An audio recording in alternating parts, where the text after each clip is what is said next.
After mighty Rotterdam, the tiny but historic port of Hoorn, a couple hours to the north, seems quaint. But in its day, it was one of 6 trading cities that joined forces to create the Dutch East India Company. It evokes a rich history from its once formidable harbor to its main square.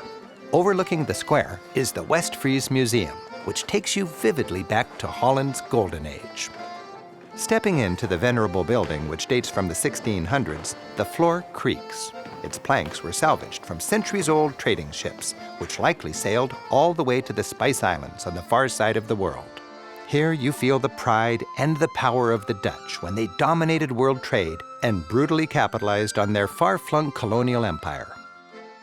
Pondering group portraits above the mantel, you can imagine the influence and the wealth of these tycoons. Here they're portrayed as if they control the globe. In a way, they did. And much of that was because of the value of the spices they imported. With the bland cuisine of Europe back then, you can imagine the demand for these new exotic spices.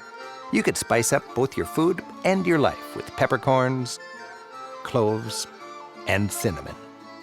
And nutmeg was so valuable, it was said a bag of these could buy a house in 17th century Holland.